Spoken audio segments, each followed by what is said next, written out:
مخلوق وہ ہے کہ جو خواہشات کے سائے میں جیتی ہے، پروان چڑھتی ہے، بڑھتی ہے، وہ بہائم ہیں، اور ایک مخلوق وہ ہے کہ جن کی تسبیح، ذکر، سجدہ اور قیام ہی غذا ہے، اور یہ تیسری مخلوق حضرت انسان ہے کہ اب یہ اس دوراہے پہ کھڑی ہے، چاہے لڑک کے ادھر چلی جائے، چاہے پرواز کرے تو فرشتوں سے بھی آگے گزر جائے۔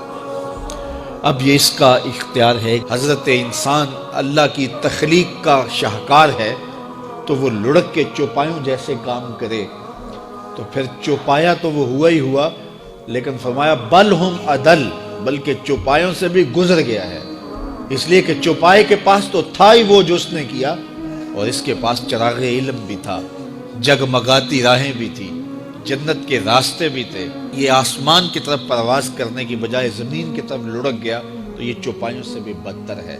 اور اگر یہ دوسرا راستہ جو کہکشاؤں سے بھرا ہوا راستہ ہے، نور و نکہت سے سجا ہوا راستہ ہے، اس خیر کی راہ پہ گامزن ہوتا ہے تو پھر فرشتے بھی اس کی قسمت پہ رشک کرتے ہیں، پھر فرشتوں سے بھی آگے گزر جاتا ہے۔ یہ اللہ تعالیٰ نے ہر طرح سے راہیں اس کے لیے اجال دی، فطرتاً بھی اور انبیاء اور رسل کے ذریعے بھی، کتب کے ذریعے بھی، صحیفوں کے ذریعے بھی، مصلحین کے ذریعے سے، عقل و فہم جو دیا گیا اس کے ذریعے سے۔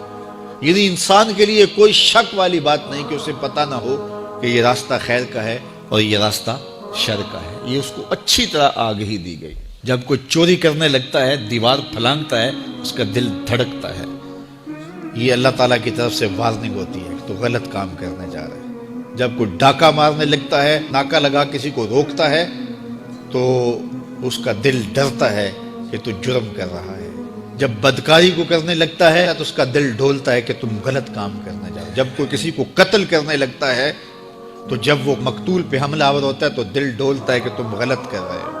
حتیٰ کہ دیوار رکھتے ہوئے ہمسائے کے 2 انچ بھی دبانے لگے تو دل ڈولتا ہے کہ تم غلط کر رہے ہو۔ یہ جو تیز تیز دل دھڑکنے لگتا ہے گناہ کرتے ہوئے، تو یہ اللہ کی طرف سے اسے بتایا جا رہا ہوتا ہے کہ تم غلط کر رہے ہو۔ حضور سے پوچھا گیا کہ ایمان کیا ہے؟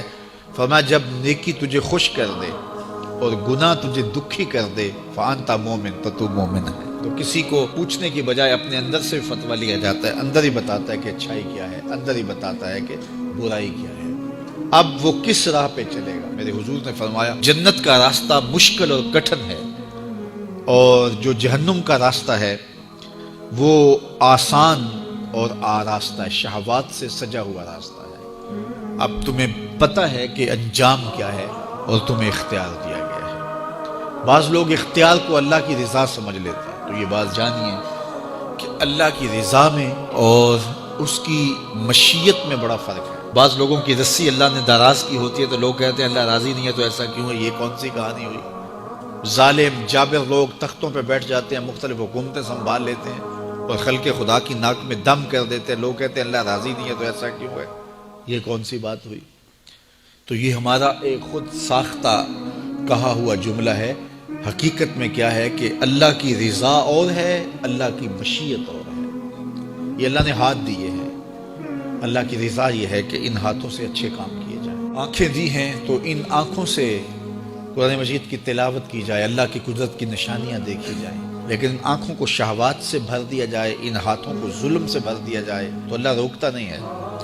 ایسا نہیں ہے کہ بندہ گالی دینے لگے تو زبان ٹیڑھی ہو جائے، ایسا نہیں ہے کہ بری نظر سے آنکھوں کی بینائی کمزور ہو جائے، ایسا نہیں ہے تھپڑ مارنے لگے تو ہاتھ رک جائے، ایسا نہیں ہے کہ وہ مے خانے کی جانب چلنے لگے تو پاؤں کی انگلیاں ٹیڑھی ہو جائیں، چلا نہ جائے، ایسا نہیں ہے۔